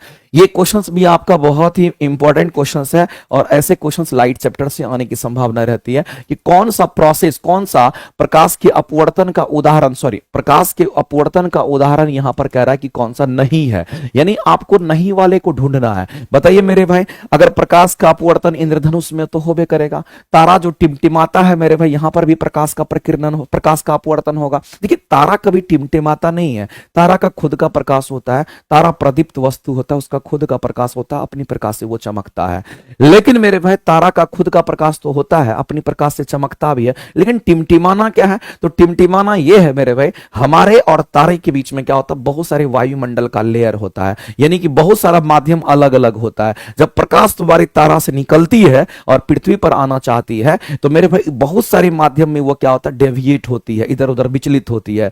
इसी के कारण आपको तारा टिमटिमाता हुआ नजर आता है, इसका मीनिंग ये है। तो मेरे भाई प्रकाश का वहां पर अपवर्तन होता है, तो ये प्रकाश के अपवर्तन के कारण हमारा होता है। तो मेरे भाई यहां पर कह रहा प्रकाश के अपवर्तन का कौन सा उदाहरण नहीं है, तो प्रकाश के अपवर्तन इसमें भी होंगे, प्रकाश का अपवर्तन इसमें भी होता है। अब मेरे भाई अगर सूर्योदय और सूर्यास्त अगर होता तो सूर्य का रंग कैसा दिख रहा है, अभी जस्ट बताए थे कि सूर्य का अगर रंग लाल अगर आपको दिखता है, इसका मतलब प्रकाश के प्रकीर्णन के कारण होता है।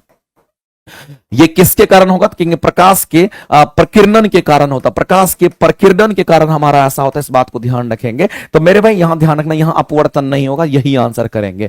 अपवर्तन यहां भी होगा। जैसे मान लेते हैं मेरे भाई इंद्रधनुष की अगर बात करते हैं, समझना गौर से, कई बार यहां से क्वेश्चन अगर पूछता है तो आपको ध्यान रखना है कि इंद्रधनुष की बात करते हैं जिसको हम लोग रेनबो कहते हैं। तो रेनबो का जो फॉर्मेशन होता है ना, वो कब होता है? जब हल्की फुल्की बारिश होती है तब होता है। तो जब हल्की फुल्की हो, जोरदार जब तेज बारिश होगी तब नहीं होता है, हल्की फुल्की जब बारिश होती है तब जाकर के क्या होता है, रेनबो होता है। अब होता क्या, जब पानी की छोटी छोटी बूंदें निकलती है मेरे भाई, तो पानी की जो बूंदें होती है उसको हम लोग स्फेरिकल मान के चलते हैं, वो गोलाकार होता है। अब पानी की बूंदें मान लेते ये ऊपर से नीचे टपक रहा है और जब हल्की फुल्की बारिश होती है तब ऐसा होता है। मेरे भाई इस बात को आप समझने का कोशिश कीजिएगा, पानी की बूंदें ऊपर से गिरी और ये स्फेरिकल होता है। ये कैसा होता है? पानी की बूंद को कैसा मान के चलते हैं? तो हम लोग स्फेरिकल मानते हैं, यानी कि ये हमारा कैसा होता है, स्फेयर के जैसा होता है, पूरा पानी से भरा हुआ रहता है, अंदर में भी पानी पानी रहता है, स्फेरिकल हमारा होता है। अब ये जो हमारा स्फेरिकल पानी की बूंद होता है, इसको हम लोग पानी की बूंद कह दिए। ये किसकी बूंद है? इसको हम लोग पानी की बूंद कह दिए। और जो ये पानी की बूंदे हैं मेरे भाई, इस पानी के अगर हम बूंद की बात करते हैं, इस बात को समझिएगा, जो स्फेरिकल हमारा होता है, इस पानी के बूंद में क्या होगा, इस बात को समझना है गौर से। अगर ये हमारा पानी की बूंद है, स्फेरिकल हमारा होता है, ये पानी की बूंद है, स्फेरिकल हमारा होता है, तो पानी की बूंद को हम लोग प्रिज्म मानते हैं। क्या मानते हैं? प्रिज्म मानते हैं। एक बात तो पता चल गया कि न्यूटन ने एक एक्सपेरिमेंट किया था और जब किसी प्रिज्म पर प्रकाश को गिराया था 7 कलर में विभक्त हो गया था और हम लोग देखे थे प्रकाश का वहां पे वर्ण विक्षेपण हो गया था, 7 रंग दिख रहा था। मेरे भाई इसमें होगा क्या, रफ आइडिया दे देते हैं। जब इस पर सूरज की प्रकाश पड़ती है तो मेरे भाई हवा से किसमें, पानी में घुस रहा है, तो माध्यम परिवर्तन करेगा। ये हवा था, ये पानी है, माध्यम परिवर्तन, यहां अपवर्तन हो गया, फिर ये टकरा करके वापस यहां आएगा। तो इसके अंदर में टोटल इंटरनल रिफ्लेक्शंस होता है, जिसको पूर्ण आंतरिक परावर्तन भी कहते हैं। और फिर क्या होता है, ये हमारा ऐसे बाहर निकलता है। यानी कहने का मतलब ये है मेरे भाई, अपवर्तन यहां होगा, अपवर्तन यहां होगा, पूर्ण आंतरिक परावर्तन भी होगा। तो जब कभी भी इंद्रधनुष का निर्माण होता है ना, तो इसमें 3 केसेस बनते हैं। सबसे पहला हमारा माध्यम परिवर्तन हवा से पानी में, तो कहेंगे यहां पर अपवर्तन हो जाएगा, किसका? प्रकाश का। दूसरा है मेरे भाई पानी के अंदर में पूर्ण आंतरिक परावर्तन भी होगा। पानी के अंदर में क्या होगा, तो यहां पर हमारा पूर्ण आंतरिक, यहां पर परावर्तन की बात करते हैं तो वो भी हमारा हो जाएगा। और तीसरा जो हमारा इंपॉर्टेंट चीज है, 7 रंग में दिखता है, तो प्रकाश का वर्ण विक्षेपण भी हमारा होता है। तो मेरे भाई इसमें प्रकाश का क्या होगा, तो यहां पर हम कहते हैं कि प्रकाश का यहां पर वर्ण विक्षेपण भी हो जाएगा। यानी आप सीधा सीधा समझिए कि कभी भी इंद्रधनुष रेनबो की अगर बात करेगा तो रेनबो के लिए मेरे भाई ये सारे पॉइंट्स आपको पता होना चाहिए, घटना घटती है। तो बताइए इंद्रधनुष का प्रकाश का अपवर्तन, इंद्रधनुष जब बनेगा तो अपवर्तन होगा। अपवर्तन मैंने पहले ही लिखा है, इसका मतलब ये भी सही है। तारा का टिमटिमाना मेरे भाई ये भी प्रकाश का अपवर्तन है, लेकिन सूर्य का रंग लाल दिखना प्रकाश का प्रकीर्णन है, ये अपवर्तन नहीं है। तो यही आंसर करेंगे। बाद बाकी मैंने उसके बारे में कंसेप्ट आपको बता ही दिया। आगे मेरे भाई ये हमारा नियुक्ति बैच चलता है और ये 6 to 8 9 10th के जो स्टूडेंट हैं उनके लिए है। और 1 to 5 वाले जो भाई होंगे जिनको रिकमेंड आप करना चाहते हैं तो 1 to 5 के लिए मेरा एक बैच पढ़ाया हुआ है, लेकिन वो बैच आपको रिकॉर्डेड फॉर्म में मिलेगा। सारी क्लासेस को बेहतरीन तरीके से पूरे एनसीईआरटी को अच्छे तरीके से मैंने पढ़ाया है। योद्धा बैच के नाम से वो जाना जाता है, आप सर्च कीजिएगा योद्धा बैच, YODHA योद्धा बैच। 1 to 5 पीआरटी के लिए सबसे बेहतरीन क्लास आपको मिल जाएगा। 1500 क्वेश्चंस का उतना कर लीजिएगा, आपको अलग से कुछ करने की जरूरत ही नहीं पड़ेगी। एकदम बेहतरीन तरीके से मैंने योद्धा बैच में कराया 1 to 5 पीआरटी के लिए। लेकिन 6 to 8 9 10th के लिए जो मेरी क्लासेस है, नियुक्ति बैच मेरे भाई हमारा टियर 3 में भी था, सबसे सफल बैच हमारा ये रहा था। और 6 to 8 9 10th के जो भी स्टूडेंट होंगे उनको इस बार मेरे तरफ से 4000 प्लस क्वेश्चन है। 4000 नहीं, 15000 20000 तक हम लेके जाएंगे। सभी चीजों का कॉम्बिनेशन है, वो मेरे द्वारा मेरे भाई पूरी तरीके से सिलेक्टेड इसमें क्वेश्चंस है। अगर आप नियुक्ति बैच से जुड़ते हैं ना, आप पहली क्लास अगर करते हैं, दूसरी क्लास अगर करते हैं, उसी दिन आपको लगेगा कि मेरा पैसा वसूल हो गया, क्योंकि जितना अभी हम पढ़ा रहे हैं ना, इससे कई गुना ज्यादा डिटेल में हम नियुक्ति बैच में पढ़ाते हैं। तो मेरे भाई अगर आपको लगता है कि हमारी तैयारी अच्छी हो जाए, हमारे रैंक्स बहुत अच्छी आ जाए, तो मैं आपको कह देता हूं मेरे भाई, आप नियुक्ति बैच से जुड़ जाइएगा। की श्योरिटी है कि आप अच्छा कर जाओगे। अगर आपका थ्योरी थोड़ा बहुत पहले से पढ़ा हुआ है तो बेहतर तरीके से करा देंगे। चलिए आगे चलते हैं। अगला मेरे भाई यहां पर रिलेशंस हमारा किसके बारे में है, तो ध्वनि की गति और माध्यम के घनत्व के बारे में। दो टर्म यहां पर लिखा हुआ है। एक टर्म हमारा क्या है मेरे भाई, तो कह रहा है ध्वनि की गति के बारे में, दूसरा माध्यम के घनत्व के बारे में। तो मेरे भाई एक बात बताइए, मैंने आपको बोला कि ध्वनि की गति को हम किससे दिखाते हैं, हम कहेंगे v से, और जो घनत्व होता है उसमें रिलेशन हमारा कैसा होगा, तो कहेंगे ऐसा रिलेशन होता है। ध्यान रखना, ये हमारा ध्वनि का गति, ये हमारा घनत्व होता है, उसका रूट अंडर होता है। इसमें से कौन सा रिलेशन होगा, अगर हम इस रिलेशन को उठाते हैं तो यहां पर v स्क्वायर समानुपाती 1 में हमारा क्या लिखा हुआ है, तो यहां पर रो लिखा हुआ घनत्व। अगर इसमें से स्क्वायर अगर हम हटाएंगे मेरे भाई, तो ये समानुपाती में क्या होगा, अंडर रूट में हमारा 1 में रो हो जाएगा। क्या इसको हम ऐसा लिख सकते हैं कि 1 हमारा ऐसा हो जाएगा और ये रो हो जाएगा। यानी कहने का मतलब है मेरे भाई, यही चीज तो वो लिखना चाह रहा है, तो यही स्टेटमेंट हमारा करेक्ट हो जाएगा। बाद बाकी ये सब फर्जी है, ये सब फर्जी है, ये हमारा रो है, इसी को घनत्व तो कहते हैं, ध्यान रखना है। तो मेरे भाई ये रिलेशन हम लोग को जानना है। आगे चलते हैं। अगला है कि निम्नलिखित में से इलेक्ट्रॉनिक विन्यास हमारा किसका है, बताइए। इलेक्ट्रॉनिक विन्यास हमारा नंबर ऑफ इलेक्ट्रॉन से लिखा जाता है। किससे, तो नंबर ऑफ इलेक्ट्रॉन की हम बात करते हैं। अगर नंबर ऑफ इलेक्ट्रॉन आपको पता है किसका है, तो हम कहते हैं इलेक्ट्रॉनिक विन्यास उसी का होगा। एक बात बताइए, थोड़ा भी कंफ्यूजन अगर है तो आप उस कंफ्यूजन को दूर कीजिए। कितने टोटल नंबर ऑफ इलेक्ट्रॉन है, 2 8 10 10 13 कितना, तो कहेंगे 10 और 13 मिलकर के कितना हुआ, 13 10 23 1 24। 24 किसका, तो कहेंगे क्रोमियम का हो जाएगा। इस तरीके से हम लोग आंसर्स कर लेंगे। आगे बढ़ते हैं। भारी जल का नामकरण आधार क्या है, मेरे भाई भारी जल पर क्वेश्चंस कई बार पूछता है, तो मैं आपको कहना चाहता हूं मेरे भाई, ये हमारा क्या कहेंगे, यहां पर भारी जल कहते हैं। इसी को हम लोग क्या कहते हैं, जो भारी जल हमारा होता है इसी को हम लोग क्या कहते हैं मेरे भाई, हैवी वाटर कहते हैं। इसी को हम लोग क्या कहते हैं, तो हैवी वाटर कहते हैं। इस बात को आप ध्यान रखना, इसी को हम हैवी वाटर कहते हैं। तो जो भारी जल हमारा होता है ये किसका, तो हम के हाइड्रोजन के आइसोटॉप्स से हमारा बनता है, और इसको हम लोग कहते हैं ड्यूटेरियम ऑक्साइड्स। मेरे भाई याद कीजिएगा, मैं प्रोटियम, ड्यूटेरियम और ट्राइट्रियम के बारे में आपको बताया था। जो आपका ड्यूटेरियम है वो हमारे हाइड्रोजन के समस्थानिक है, और ये जो भारी जल है हमारा, हैवी वाटर हमारा ड्यूटेरियम ऑक्साइड्स है, हाइड्रोजन के समस्थानिक से मिलकर के बना है। तो मेरे भाई इस बात को समझिएगा कि यहां पर ड्यूटेरियम की बात करते हैं, और ये ड्यूटेरियम हाइड्रोजन के समस्थानिक होते हैं। तो मेरे भाई भारी जल हमारा ड्यूटेरियम होता है, कहता है इसका घनत्व समान जल से 3 गुना। यह प्रोटियम के स्थान पर, मेरे भाई ये प्रोटियम के स्थान पर ड्यूटेरियम का प्रयोग किया जाता है।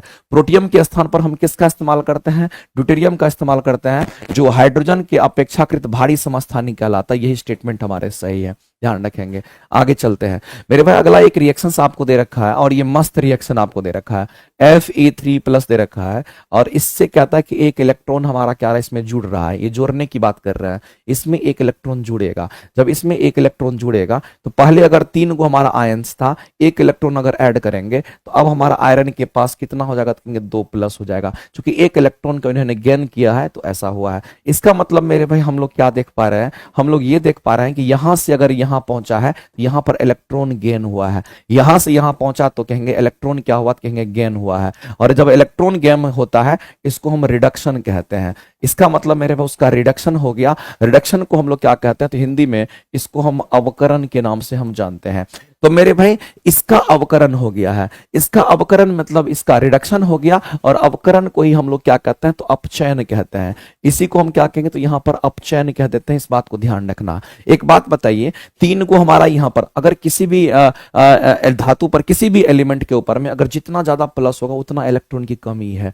इसका मतलब इसमें 3 इलेक्ट्रॉन की कमी है, इसमें 2 इलेक्ट्रॉन की कमी है, तो 1 इलेक्ट्रॉन ये गेन किया, तब ना ये 2 इलेक्ट्रॉन की कमी वाला हो गया। इसका मतलब कहीं ना कहीं इलेक्ट्रॉन गेन किया है। इलेक्ट्रॉन जब भी गेन करेगा तो रिडक्शन होगा। याद रखने का सबसे बढ़िया तरीका है मेरे भाई, आप याद रखना GER की बात करते हैं। R4 हमारा रिडक्शन होता है, R4 रिडक्शन होता है, लेकिन इलेक्ट्रॉन का गेन, तो जर का मतलब होता है हमारा, जर का मतलब होता है रिडक्शन, R मतलब रिडक्शन, इलेक्ट्रॉन गेन, तो इलेक्ट्रॉन अगर गेन करेगा तो उसको रिडक्शन कहते हैं। तो ये तो चलो ठीक हो गया कि पहला स्टेटमेंट अगर हम लोग पढ़ते हैं तो पहला स्टेटमेंट हमारा यहां पर सही जाता है कि सर Fe3+ हमारा अपचयित हो गया, और Fe3+ हमारा अपचयित होकर के Fe3+ हमारा रिडक्शन हो गया, उसका रिडक्शन हो गया और Fe2+ बन गया। ये सही है हमारा, Fe3+ ही हमारा रिडक्शन हो गया। अगला कहता है कि Fe जो आयरन की ऑक्सीकरण अवस्था परिवर्तित हो गई, जाहिर सी बात है मेरे भाई, इसकी ऑक्सीकरण अवस्था में परिवर्तन आ गया, वहां 3+ यहां 2+ हो गया। इसका मतलब है मेरे भाई इसके Fe की ऑक्सीकरण अवस्था में परिवर्तन आ गया, यानी कहने का मतलब उसका रिडक्शन हो गया था। अगला कहता है कि मेरे भाई यहां समझना, ये बहुत ही काम का चीज दे रखा है। यहां पर आयरन पर 3+, यहां पर आयरन पर 2+ है। कहता है कि दोनों हमारे अम्लीय मूलक होते हैं। एक बात मेरे भाई आप जान लीजिए, ये क्वेश्चंस यहां से बनेगा, आपको ध्यान रखना है। मैंने एक बात बताया था,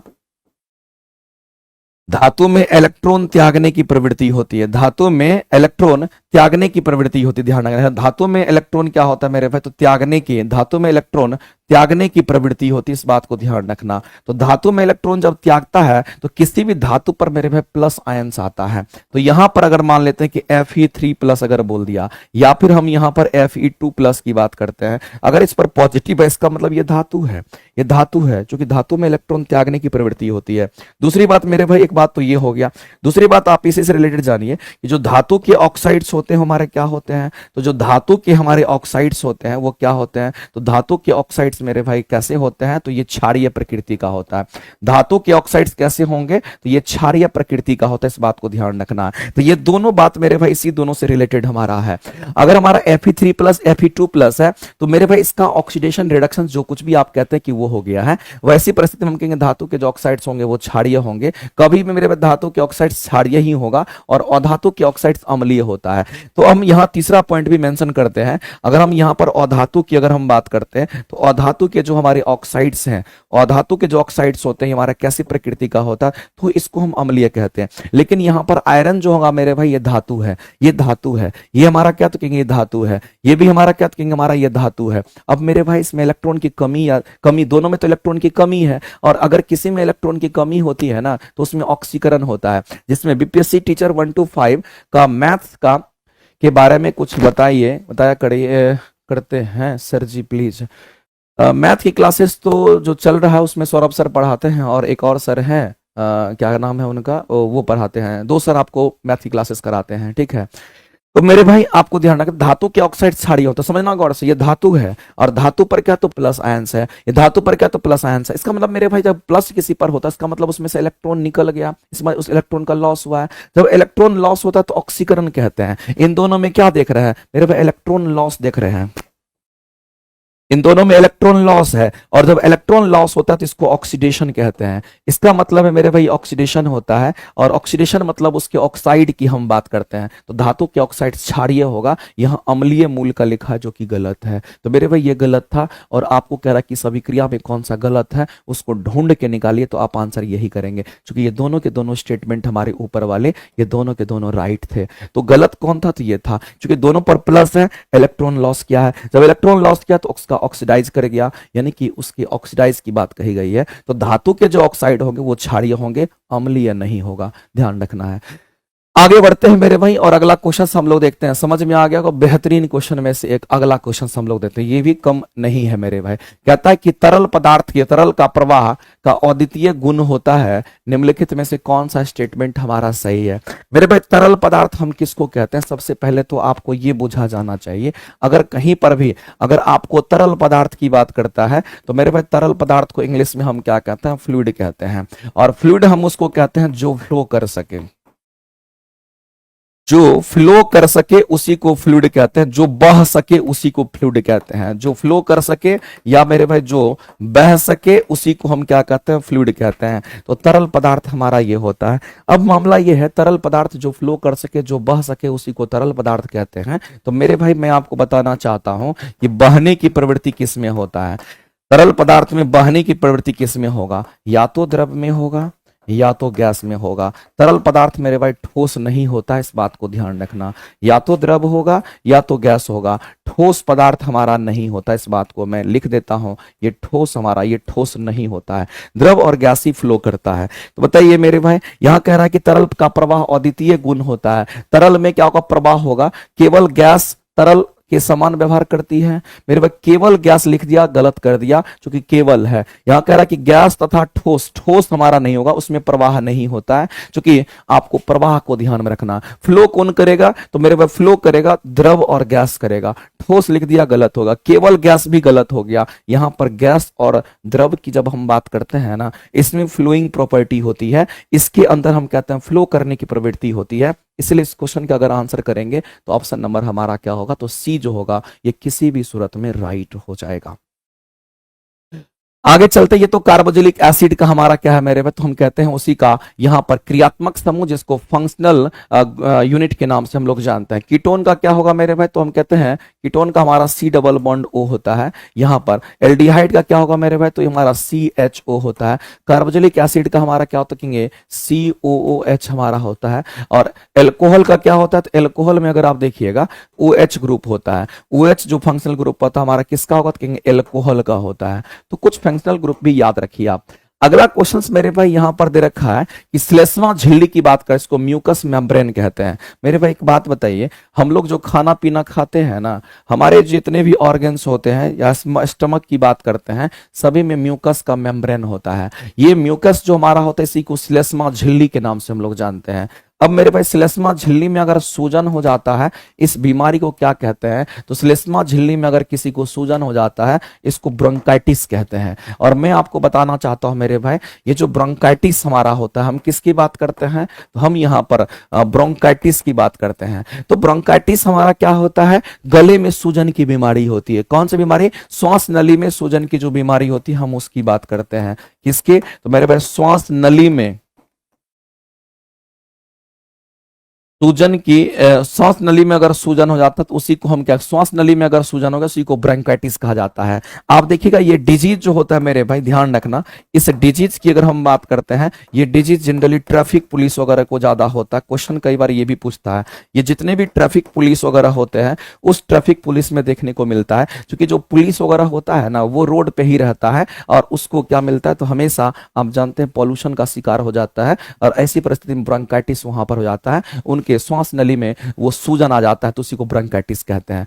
आयराइटिस हमारा क्या होता है, आंख का बीमारी है। हेपेटाइटिस हम लोग जानते हैं जॉन्डिस को हम लोग कहते हैं। तो मेरे भाई ब्रोंकाइटिस हमारा क्या होता है, श्वसन। अगला, पानी की कमी के कारण कोशिका का संकुचन। मेरे भाई पानी की कमी के कारण कोशिका का संकुचन हो, जब भी कोशिका संकुचित करेगी ना, ध्यान रखना उसका प्लाज्मोलिसिस हो गया। पानी बाहर हो गया, कोशिका सिकुड़ गया, उसको प्लाज्मोलिसिस कहते हैं। ये जो प्रोसेस होता है उसको हम लोग प्लाज्मोलिसिस कहते हैं। और डी प्लाज्मोलिसिस उसी का जस्ट उल्टा है, जब पानी उसमें भर जाएगा तो कोशिका फूल जाएगा, उसको डी प्लाज्मोलिसिस कहते हैं। आगे चलते हैं मेरे पास, क्षय रोग जो होता है ये हम सभी लोग जानते हैं, ट्यूबरक्लोसिस बैक्टीरिया, हमारा माइकोबैक्टीरियम बैक्टीरिया से हम कहते हैं टीबी होता है। इस तरह से बैक्टीरियल डिजीज हमारा है। स्पायरोगेरा और प्लेनेरिया की बात करते हैं मेरे पास, स्पायरोगेरा हमारा शैवाल होता है, ध्यान रखना। ये हमारा कैसा है, तो कहेंगे ये हमारा यहाँ पर शैवाल होता है, स्पायरोगेरा हमारा शैवाल है। और ध्यान रखना मेरे भाई, इस शैवाल में क्या होता है, कहेंगे इसमें विखंडन द्वारा प्रजनन होता है। एक तो विखंडन होता है और कभी कभी मेरे भाई इसमें पुनर्जनन भी होता है, ध्यान रखेंगे, पुनर्जनन भी होता है। विखंडन तो होगा ही होगा, साथ ही साथ इसमें पुनर्जनन भी होता है। तो मेरे भाई विखंडन और पुनर्जनन दोनों होता है, किसमें, तो शैवाल में होता है। लेकिन अगर प्लेनेरिया की अगर बात कर लेता है तो याद रखना, प्लेनेरिया में केवल और केवल रीजनरेशन होता है, केवल पुनर्जनन होता है। इसमें केवल क्या होगा मेरे भाई, तो इसमें केवल और केवल पुनर्जनन होता है। तो बताइए स्पायरोगेरा और ये दे रखा, तो कहेंगे आंसर करेंगे सी हो जाएगा। कई बार आपको स्पायरोगेरा में फ्रेगमेंटेशन भी कहता है मेरे भाई, विखंडन को ही हम लोग क्या कहते हैं, इसी को हम फ्रेगमेंटेशन कहते हैं, ध्यान रखेंगे। फ्रेगमेंटेशन का मतलब तो टूट टूट करके अलग हो जाना, फिर से वो क्या करता है मेरे भाई इस तरीके से। अच्छा, विखंडन भी आपको दे ही रखा है, यहाँ पर विखंडन भी आपको दे रखा है नहीं, तो यहाँ पर हम लोग क्या कह सकते हैं मेरे भाई, यहाँ पर ध्यान रखेंगे इस परिस्थिति में चूंकि दोनों में पूछा गया है तो दोनों की बात कर रहा है। स्पायरोगरा प्लेनेरिया में केवल पुनर्जनन होगा, तब इसको कंसीडर नहीं करेंगे, तब हम पुनर्जनन यहाँ पर करेंगे क्योंकि रीजनरेशन जो होगा मेरे भाई दोनों में हो जाता है। विखंडन और पुनर्जनन ये दोनों स्पायरोगरा में, इसमें पुनर्जनन, तो पुनर्जनन बोला गया है, इन दोनों में क्या होगा कॉमन, पुनर्जनन यहाँ भी पुनर्जनन यहाँ भी, तो आंसर भी पुनर्जनन करेंगे, ध्यान रखेंगे। आगे चलते हैं, आगे मेरे भाई बीपीएससी शिक्षक भर्ती के लिए एक बैच है हमारा इंजेक्शन बैच, जिसमें फिजिक्स केमिस्ट्री बायो के बेहतरीन क्लास हम आपको प्रोवाइड कर रहे हैं, और ये आपको इंजीनियर आशीष पढ़ाता है। 6 to 8 9 10 की ये क्लासेस आपको मिलनी है, और आप प्लेटफॉर्म बाय नवीन कुमार सिंह एप्लीकेशन पर जाएंगे तो सारी क्लासेस आपको वहां से दिख जाएंगे, आप वहां से जुड़ करके अपनी तैयारी को बेहतर कर सकते हैं। चलिए आगे चलते हैं, अगला कहता है कि मेरे भाई कौन सा इसमें से उभय अपघटन अभिक्रिया है। सबसे पहले तो आपको यह समझना पड़ेगा ये उभय अपघटन अभिक्रिया होता क्या है। मेरे भाई मैं ये इंग्लिश टर्म आपका गलत लिखा हुआ है, ये इंग्लिश टर्म जो है बिल्कुल ही टोटली रॉन्ग लिखा हुआ है मेरे भाई, ध्यान रखेंगे। उभय अपघटन अभिक्रिया को क्या कहते हैं ये समझ लीजिए मेरे भाई, इस बात को आप ध्यान रखिएगा। ये जो हमारा उभय अपघटन अभिक्रिया होता है, अगर हम उभय अपघटन अभिक्रिया की अगर हम बात करते हैं तो उभय अपघटन अभिक्रिया किसको कहते हैं मेरे भाई, तो द्विविस्थापन अभिक्रिया को कहते हैं। किसको बोलते हैं याद रख लीजिएगा, ये हमारा द्विविस्थापन अभिक्रिया के नाम से भी जाना जाता है। और जो द्विविस्थापन अभिक्रिया होता है मेरे भाई, इसको हम लोग अवक्षेपण अभिक्रिया भी कहते हैं, क्योंकि ये अवक्षेप बनाता है। इसी को हम क्या कहते हैं, तो ये हमारा अवक्षेपण प्रिसिपिटेशन रिएक्शंस भी होता है, इसको हम लोग अवक्षेपण अभिक्रिया के नाम से भी जाना जाता है। इसमें होता क्या है मेरे भाई, तो कोई मान लेते कंपाउंड ए बी है, दूसरा कंपाउंड अगर सी डी है, इसमें क्या होगा तो 2 बार आयंस का आदान प्रदान होगा तभी डबल डिस्प्लेसमेंट होगा। तो ए मान लेते हैं सी के साथ और डी मान लेते हैं बी के साथ जुड़ जाएगा, तो जो कंपाउंड हमारा बन करके आएगा नया वाला, वो ए सी के साथ में हमारा बी डी निकल करके आएगा। तो मेरे भाई जब भी किसी अभिकारक में 2 बार आयंस का आदान प्रदान ये इसके साथ हो जाता है, इसको डबल डिस्प्लेसमेंट कहते हैं। और ऐसी परिस्थिति में आपको व्हाइट पीपीटी के रूप में प्रेसिपिटेट मिलता है, जिसको अवक्षेप कहते हैं। तो जो उभय अपघटन अभिक्रिया होता है ना, वो डबल डिस्प्लेसमेंट रिएक्शंस को ही कहते हैं। और याद रखना मेरे भाई कि जब कभी भी डबल डिस्प्लेसमेंट रिएक्शन होगा, द्विविस्थापन अभिक्रिया होता है, तो हमेशा आपको अवक्षेप मिलेगा। ये भी बात आपको किसी भी सूरत में पता रखना है। बताइए मेरे भाई इसमें डबल डिस्प्लेसमेंट रिएक्शन नहीं हो रहा है।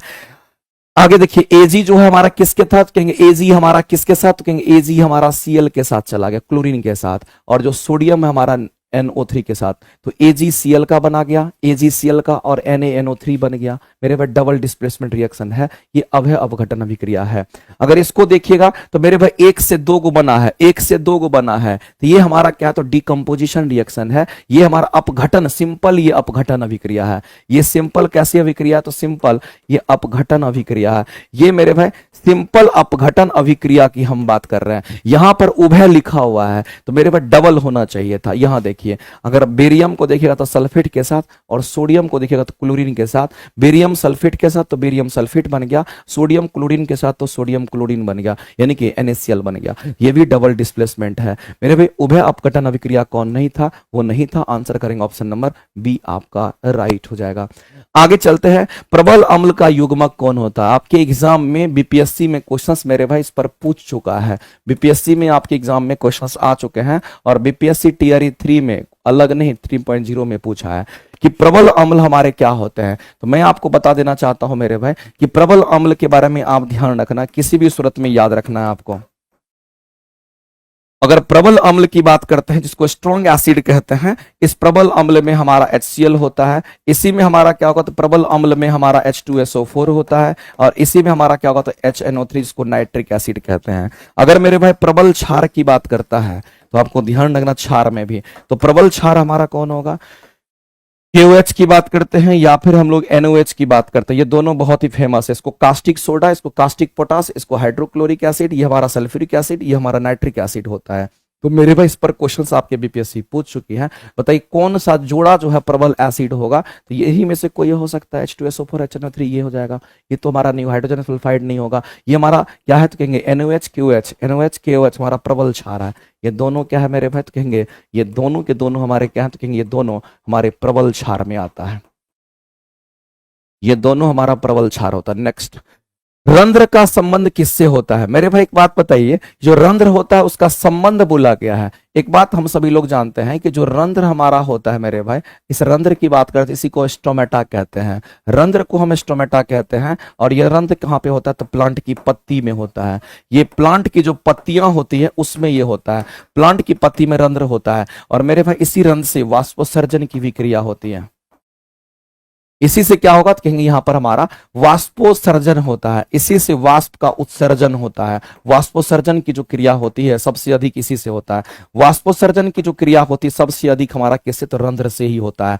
और इसी रंध्र में गैस भी एक्सचेंज करता है मेरे भाई। हम कहते हैं कि रात में जो प्लांट होते हैं वो शोषण की क्रिया करता है, ऑक्सीजन लेता है, कार्बन डाइऑक्साइड छोड़ता है। तो ऑक्सीजन मेरे भाई इसी से लेता है, कार्बन डाइऑक्साइड छोड़ता है। और दिन में कार्बन डाइऑक्साइड लेता है, ऑक्सीजन छोड़ता है। इस तरीके से आपको पता होगा।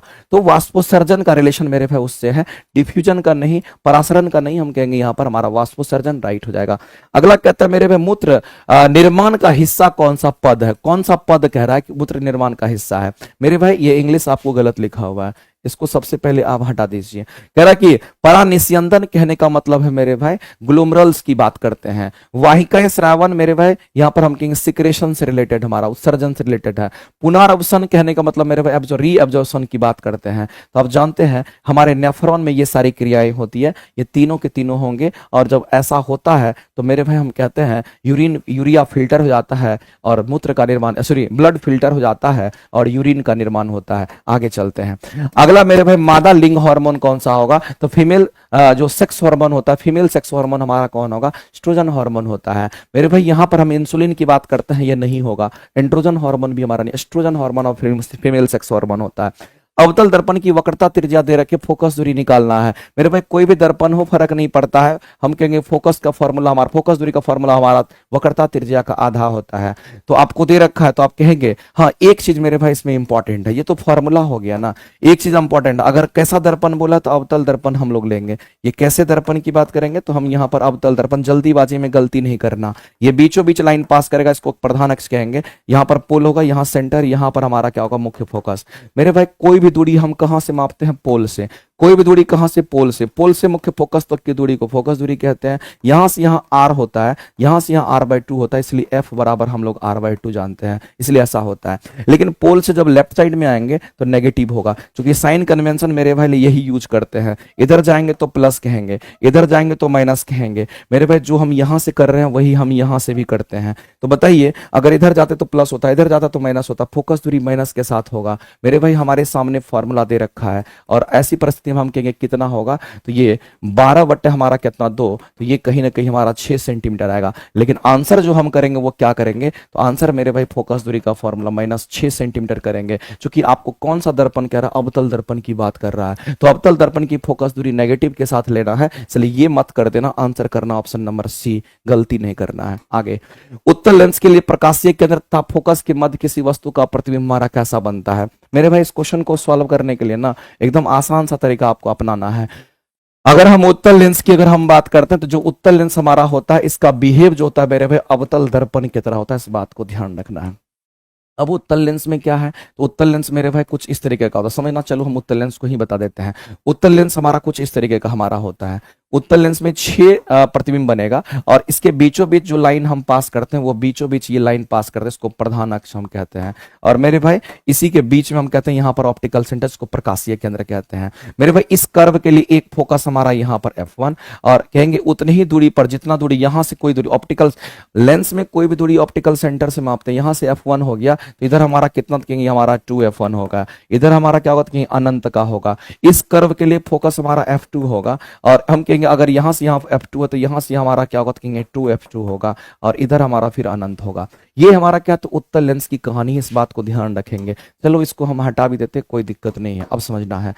अब मेरे भाई इसमें 5-6 केसेस हमारे बनते हैं। 6 केस में कौन होगा? एक वस्तु यहां, एक वस्तु यहां, यहां रखिए, यहां रखिए, यहां रखिए। टोटल कितने केस हो गए मेरे? 5 केस। इन पांचों केस में याद रखना कि वास्तविक इमेज बनता है, वास्तविक इमेज बनता है और वास्तविक इमेज मेरे लेंस के इस साइड बनता है, याद रखना है। तो ये 5 केस है, 1 2 3 4 5, पांचों में कहीं भी रखिए तो वास्तविक बनेगा। वास्तविक होगा तो कैसा होगा मेरे भाई? हम कहेंगे उल्टा होगा।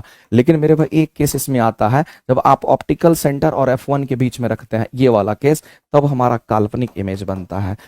तब यहाँ पर काल्पनिक, और काल्पनिक इमेज मेरे भाई कैसा होगा, कहेंगे यहाँ पर सीधा होगा। अब आपके क्वेश्चंस बन जाएंगे। क्वेश्चंस क्या कहता है कि उत्तल लेंस की प्रकाशीय केंद्र, मेरे भाई प्रकाशीय केंद्र को यहाँ पर सी नहीं ओ क्या, सी या ओ समझ लीजिए जो कह रहा है, तब फोकस और F1 के बीच में, तो मेरे भाई प्रकाशीय केंद्र ये हो गया, F1 ये होगा, इसके बीच में रखेंगे तो काल्पनिक, काल्पनिक तो सीधा। बताइए क्या होगा मेरे भाई, काल्पनिक होगा सीधा होगा, काल्पनिक होगा सीधा होगा। मेरे भाई काल्पनिक भी है सीधा भी है, तो काल्पनिक के साथ उल्टा तो नहीं होता है, काल्पनिक होगा तो सीधा होगा, काल्पनिक है तो सीधा है। बड़ा होगा कि छोटा होगा? मेरे भाई हमने आपको एक बात बताया था कि जो उत्तल लेंस होता है ना, वो अवतल दर्पण की तरह ट्रीट करता है, दोनों की प्रॉपर्टी लगभग सेम होती है।